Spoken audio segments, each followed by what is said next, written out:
Hello everyone, aqui quem fala é o Emerson, e nessa aula nós vamos estudar o verbo to be no passado. Antes de assistir essa aula, é importante que você tenha acessado a aula sobre o verbo to be. Ela serve de base para essa aula aqui. Mas é claro, caso você já tenha estudado o verbo to be através de outro material, não tem problema. Você pode começar por essa aula aqui. Depois de assistir essa aula, você pode acessar também o PDF na descrição dessa aula. E se você ainda não se inscreveu no curso gratuito, onde eu libero todos os PDFs, é só você acessar o link que está aqui na inscrição. É só você acessar o link que está aqui na descrição. Let's get started. O verb to be, ele indica ser ou estar. E assim como no português, no inglês, quando passamos para o passado, ele altera. Em português eu digo eu sou no presente e no passado eu era. Eu estou e no passado eu estava. Em inglês vai ser a mesma coisa. O verbo to be vai alterar quando estamos falando do passado. A estrutura vai ser o sujeito, ou seja, de quem nós estamos falando, o verbo to be no passado, que é was ou então were, e depois o complemento, ou seja, o restante da frase. Ou seja, o restante da frase. Você vai ouvir e repetir junto comigo. Não se esqueça de se atentar também às imagens, assim como eu expliquei que é a base da metodologia SLR, que é ver, que é a base da metodologia SLR, que é ver, ouvir e repetir. So, let's get started. I was a student. Repete junto comigo. I was a student. You were my best friend. He was a doctor. Perceba que aqui eu coloquei traduções. Elas servem para auxiliar, mas não entenda que was quer dizer era e were também quer dizer era. São palavras diferentes e, apesar de em português serem a mesma coisa, você deve se atentar ao contexto, à função daquela expressão. The next. She was an artist. It was a beautiful day. We were a team. They were teachers. Espera aí que eu vou colocar isso aqui em negrito, que faltou só isso.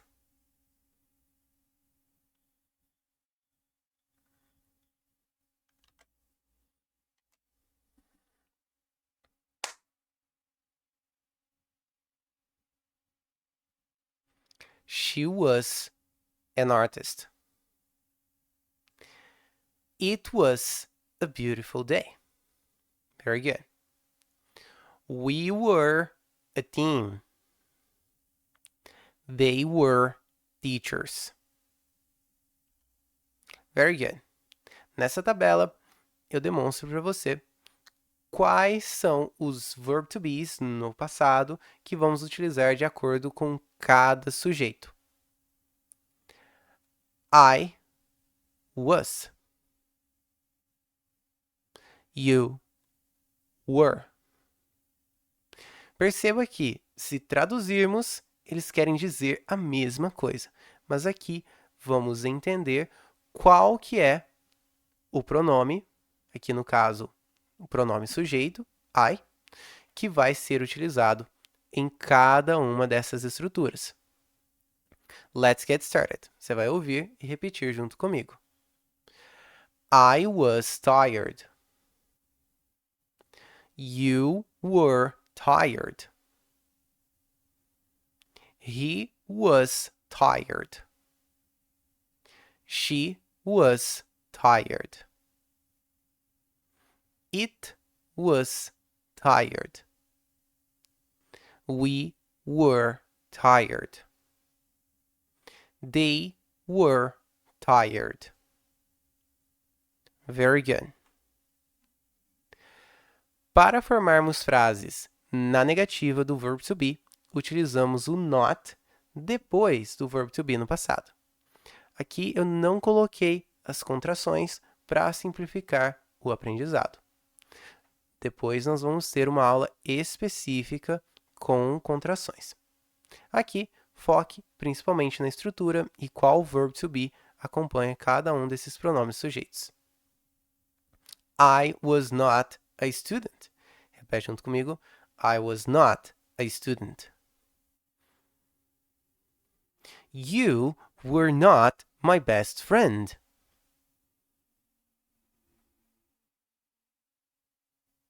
He was not a doctor. She was not an artist. It was not a beautiful day.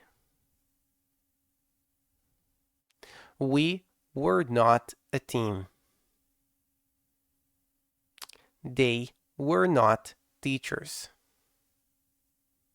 Very good. Na forma negativa, colocamos o not depois do verbo to be. Apenas isso. Em português, nós colocamos antes, mas isso não acontece no inglês. Repete junto comigo. I was not tired. You were not tired. He was not tired. She was not tired. It was not tired. We were not tired. They were not tired. Very good. Agora, para fazermos perguntas, assim como no verbo to be no presente, o verbo to be no passado vai para o início da frase, trocando a ordem. Was I a student? Perceba que a tradução, assim como em português, nós apenas mudamos a entonação, mas em inglês você deve alterar essa ordem. Existem situações específicas onde você pode utilizar outras estruturas para fazer perguntas, mas aqui vamos analisar gramaticalmente essa estrutura. The next. Repete junto comigo. Were you my best friend? Was he a doctor? Was she an artist? Was it a beautiful day? Were we a team? Were they teachers? Very good. So, aqui eu não coloquei a tradução, porque em português ficaria ao contrário, como se disséssemos estava eu cansado? Estava você cansado? Em inglês, trocamos essa ordem, diferente do português, então por isso eu não coloquei a tradução. Mas vai seguir na mesma estrutura de tradução, como se nós disséssemos na forma afirmativa. Eu estava cansado, você estava cansado ou cansada, e assim por diante. Repete junto comigo. Was I tired? Were you tired? Was he tired? Was she tired? Was it tired? Were we tired? Were they tired? Very good. So, nessa aula, nós estudamos sobre o verbo to be no passado simples. Não se esqueça de curtir essa aula para que ela possa chegar a mais pessoas e também se inscrever para que você não perca nenhuma aula. E é claro, se você tiver algum amigo ou amiga que esteja aprendendo inglês, não se esqueça de compartilhar essa aula para que ele ou ela possa aprender também. Aqui na descrição, se você ainda não é inscrito, se inscreva no meu curso gratuito, onde eu libero também os PDFs dessa aula. E é claro, você também pode acessar os links com todas as ofertas dos meus cursos completos de inglês, desde cursos completos, como também cursos de inglês para viagens, cursos intensivos e também inglês para negócios. Thank you so much, and I'll see you next class. Bye bye!